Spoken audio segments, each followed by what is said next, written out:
It's just super weird. I remember you. Hello and welcome back to the Dojo of Gain, and we are live again. It's the best way to do it, right? So we have Post Malone quit smoking weed. He's going to give the reasons why he quit smoking weed. So let's go ahead and see what his reasons are. I know that he's big on a few things like mushrooms.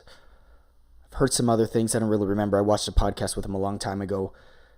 I I mean, I've consumed a little bit of his music. Wouldn't say I'm necessarily a Post Malone fan or much of a music fan at all in general, to be honest, at the moment, right? I'm kind of the type of person that will go into like cycles of things. So in a given month, maybe I'll be hyper interested in music, and then in another month, I won't. I'll sort of fade away. I don't know. It's kind of in how my personality works, I guess. I guess maybe it's an ADHD thing. It might be. If anybody else has ADHD and they feel like that as well, let me know. Where I'll be like, one month, oh, I love 80s rock, and I'll listen to 80s rock every day. And another month, I don't care about 80s rock. I mean, I still like it a little bit, but I don't really seek music. I usually listen to podcasts even when I'm at the gym, so I haven't really been listening to music much. But when I get in my music modes, sometimes I do like some of Post Malone's songs. So let's see. Now I know he smokes like a chimney cigarettes. And cigarettes have a lot of consequences when it comes to health. So if he quits smoking weed, there might be some overlap that he's still affecting his body with the cigarettes. So I'm not sure if it's for health reasons or for other reasons like psychological reasons, or he simply just stopped enjoying it. But let's get into it. Asked me if I wanted to smoke, and I can't. I don't really smoke anymore. And I actually talked for the longest time in my whole life. I couldn't really explain this. I couldn't like really like bring it to like words and try to explain it to where I wasn't like where it just because was it made no sense. But I talked to a couple of my buddies, and they were like, "Oh, it's the same thing." So a lot of my friends from smoking weed, it's like almost like a depersonalization thing, to where it feels like for the longest time, since I smoked one bad joint, and for the longest time ever since then, it's felt like I've been almost like watching my life happen instead of actually like living it. Does that make sense? It does. If you had like an episode, like if you smoked one bad joint and you got way too high and you had like a break, like some sort of a schizophrenic break or some sort of strange episode. And it just feels like a lot of the time it's like I'm not doing it. It's like almost as like I'm watching it happen. Still, I actually know exactly what he's referring to when he's talking about being a spectator in your own life. I've experienced things like this before, not even necessarily drug induced. Sometimes I'll experience things like this. I mean, along with ADHD comes depression and dopamine dysregulation. So it might be something that's dopamine related, but there's definitely days, there's been weeks at a time where I feel like I'm experiencing life outside of myself, as if I'm watching a movie or something. I'm not really connecting with people when I'm having conversations. I'm sort of spectating the conversation because, like when you have a conversation, you really enjoy it. You sort of become one with the conversation. You kind of lose track of time. You mesh, you flow. I basically just feel like I'm spectating a conversation and I'm injecting into it, trying to stay present, but I'm not really there. Almost like I'm outside of myself. And yeah, that could definitely happen with weed.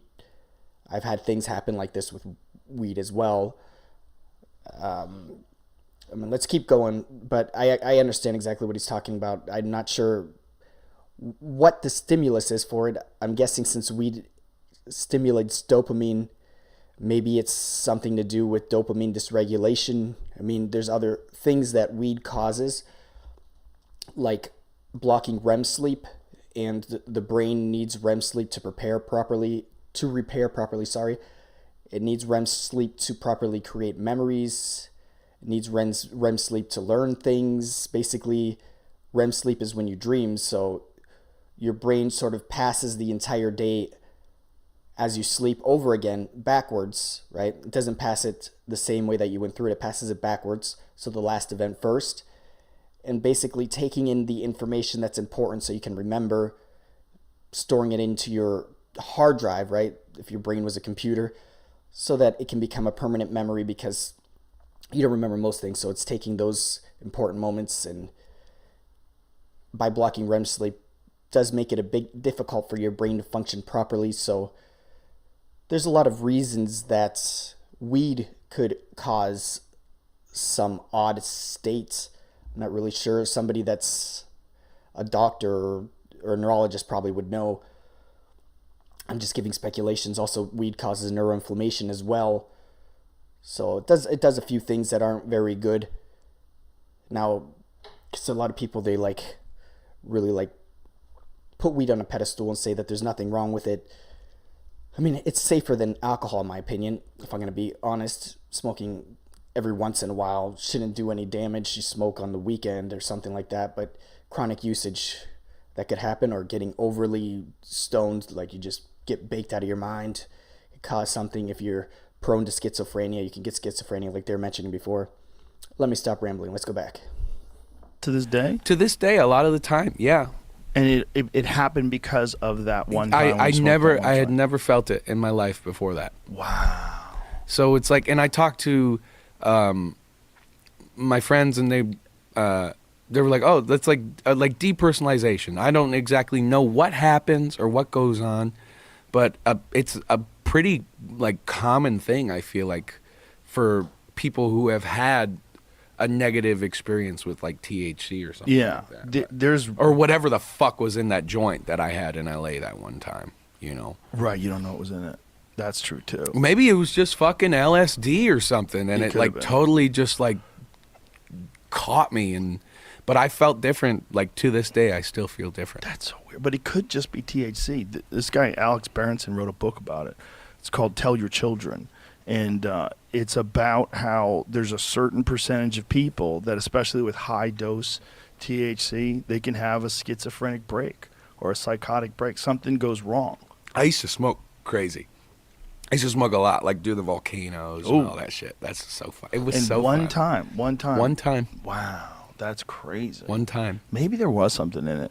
I don't know. When you're just getting a joint from some dude, yeah, you don't know the chain of custody. You don't know what the fuck. No idea. Where was this cooked up?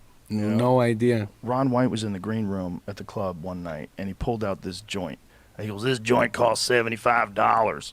I go, "What the fuck is that?" He goes, "Got it from Beverly Hills." I go, "Keep that shit the fuck away from me." So all these other guys smoked it. Brian Simpson smoked it. Duncan Trussell smoked it. And they went on stage. And Duncan said he didn't know what the fuck he was talking about. He was like, "What did you do to me? What the fuck? I thought it was weed." But they get these joints now in these crazy dispensaries like in L.A., where it's legal now, so they're lacing them with THC. They got THC crystals in them and keef in them, and these are not regular joints. These are for dudes like Be Real, like the kind of shit that he smokes. Well, yeah, I don't even know how they're able to get stoned and go on stage. To be honest, when I'm super high, I'm not even able to form a conversation. Half of the time when I'm super high, it depends on what type of weed it is. If sativa, then should be good, but sometimes I'm on another planet when I'm smoking weed. I'm my vision's going in circles, and somebody's talking to me, but I hear a couple words of what they're saying, and then I skip time and I hear a couple words of what they're saying, and I don't even know what they're talking about. There's been times that people are telling stories to me when I'm high, and they're laughing, and I'm just blankly staring at them. And they're like, "Oh, well, I thought it was funny, but..." I'm like, "Oh, sorry, I'm just too high. I can't even just follow along with the story." Yeah, I didn't even know why my friends would like smoking with me. I feel like I'm boring if I'm high. I feel like I'm in outer space, but for some reason they like it. Maybe it's fun to watch me be in outer space. Be Real. Shout out to my man Be Real from Cypress Hill. Explicitly for Be Real. Yes. That is the only man who can smoke this joint. That dude is stone cold sober no matter how high he gets. That is crazy, man.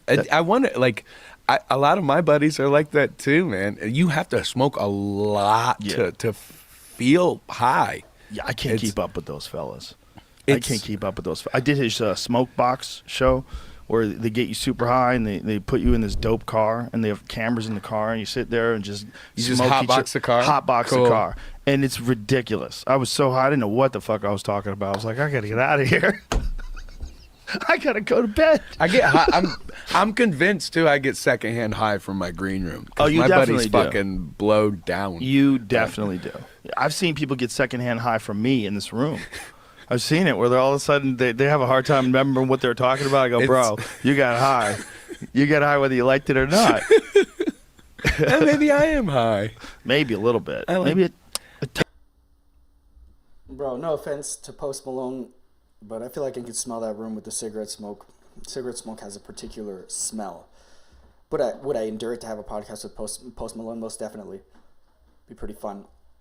But yeah, man, I have a friend, Dominican friend.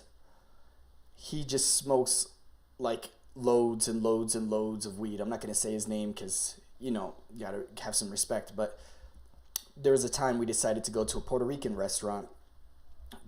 Boys were hotboxing in the car. Got out the car. That shit was like a cloud, like a Cheech and Chong movie. Went in the restaurant. I was so high, I couldn't even read the menu. Like, it was the highest I ever was. The waiter came. I wasn't able to talk to the waiter. My friend, ordered something. I was like, yeah, just give me whatever he's having. I literally couldn't read the menu. I was trying to read the menu for like a half hour. I kept telling the waiter to come back. It was crazy. It was insane. I wouldn't want to be that high because literally it induces a panic attack. But at the same time, I'm a weird guy and I kind of enjoy having a panic attack. Kind of odd. I shouldn't admit that, but kind of enjoy it because then when I'm not having a panic attack, I sort of appreciate not having a panic attack. So sometimes when I've been super high and I've had panic attacks, in a way I kind of enjoy it, oddly enough. But I do not condone, that being said, I do not condone smoking weed for anybody under the age of 25 because under 25 your brain's not fully developed and you could cause some disruption in your development. Like I said before, it does have effects on the brain and even be schizophrenic if you're prone to schizophrenia due to your genetics, because schizophrenia is a disease that comes from dopamine dysregulation. Literally, schizophrenia medication, what it does is it blocks too much dopamine from entering the receptor. So you got to be careful with that. Don't take it so lightly. And also, I do not really smoke weed anymore. It's been like 2 years. I used to smoke weed regularly. I don't really do it anymore. Unless it's like a get together with friends or something. It's not something I commonly do because, like I said, blocks REM sleep. And I'm in the university. A lot of problems can happen. It's better to just optimize your brain the best way possible if you want to be successful. And I'm getting a phone call, so I'm going to cut the feed. Peace out, homies.